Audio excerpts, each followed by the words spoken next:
They don't care about us. They treat us like dogs. They treat us like animals. A 16-year-old boy's emotional testimony about the impacts of ICE in the community at a Hillsborough City Council meeting last week that has now gone viral. And I hope you guys really do something about it, because I really do want something to change, because I should not live like this as a 16-year-old. I shouldn't be scared. I should be focusing on school, and I can't even focus on school.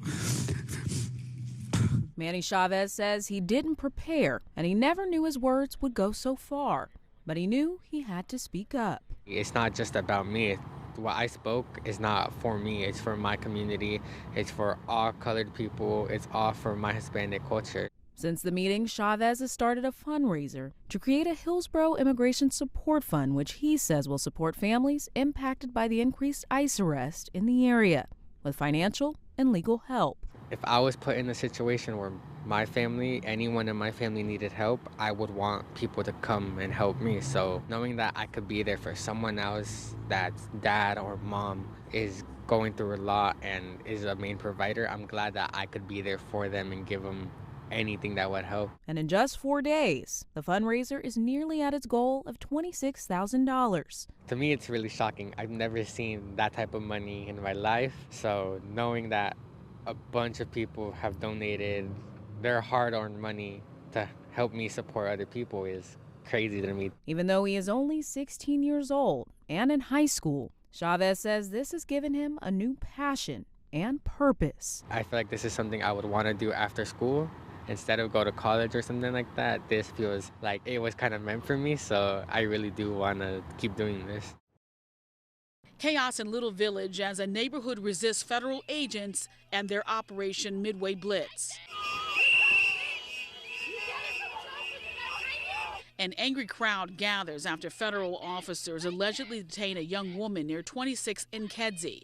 Border Patrol Commander Greg Bavino was there. He can be seen in the cell phone video with a tear gas canister in his hand. Residents demanded the detained woman's release while in pursuit of their caravan. DHS officials say the Border Patrol agents were conducting immigration enforcement operations when a man driving a black Jeep fired shots at them. 25th Ward Alderman Byron Sigcho Lopez says cell phone video recorded by a resident shows something different. It's very clear. They came out of the vehicles, pointed weapons, and they used tear gas at people.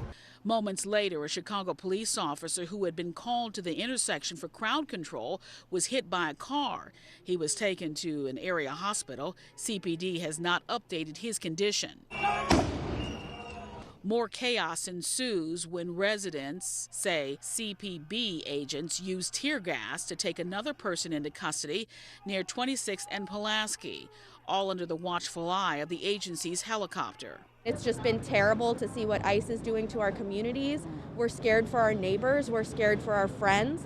This afternoon, warning whistles and vehicle horns once again blared as neighbors say federal agents attempted unsuccessfully to detain a man and his 11-year-old niece near 25th and Sawyer.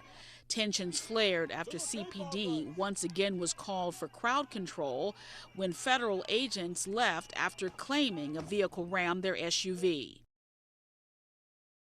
Oh my God. Oh my God. Is he seizing? I think is he seizing?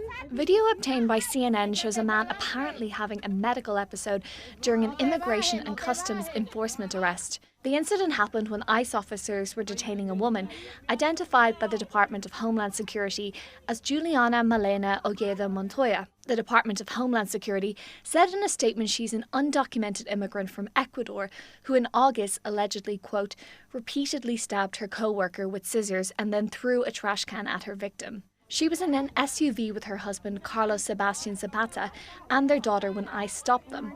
Zapata told the Boston Globe that he, quote, lost consciousness while clinging to his wife as federal agents tried to pull her out of the SUV. In the video, agents can be seen tapping Zapata's face as if to get him to regain consciousness, then putting him in a headlock as they pull him out of the SUV. Zapata told CNN affiliate WCVB he believes an agent used a stun glove on him that caused him to have a seizure. Zapata told the Globe the couple have pending asylum cases and valid work authorizations.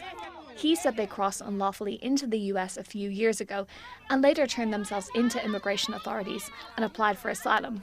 DHS said medical personnel found, quote, no legitimate medical emergency, and Zapata was allowed to leave with his child. Bring them home! Bring them home! Bring them home! Bring them home! Under the glow of the first snowfall of the year, a couple of hundred people stood outside the Hanley Federal Building in Syracuse Monday night to demand the safe return home of two men, Alex Gonzalez and Jan Hidalgo. The couple, who were recently married, were detained by ICE officials last month. Their story is no different than the previous generations of immigrants who came to central New York. No one should be torn from the people they love for daring to believe in the American promise. And those here say it would be one thing if the two men were bad people, the criminals they were told would be targeted in these detainments. However, friends and co-workers universally describe Alex and Jan as two of the most wonderful people you could meet who were handling their immigration status the right way. When they were detained back in October, it was at a court appointment required for people to become legal. You see them, you had a bad day, they smiled, and your day changed. They were just that type of individuals. It's disrupting our communities. It's not making us safer, it's making us less safe. Alex and Jan have explained their decision to leave Cuba as necessary, fearful of political persecution. They were so touched by this rally, Alex actually called in from his detention center. He's so thankful for everything happening back here at home. We're all here for you. I miss you so much. They say they don't have a way to pay, not even in another life, they don't have a way to pay everything that everybody's been doing for them. So happy to hear their voices. Family and friends say it only further invigorates their desire to be as loud as they can.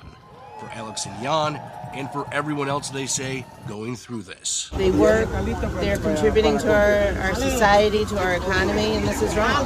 They don't even have a parking ticket, but they're in jail. Bring them home!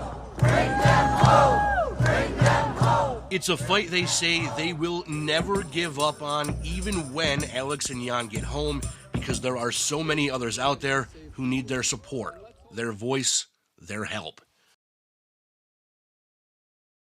The Kenner boat launch in the Lake Town area is typically patrolled by local police.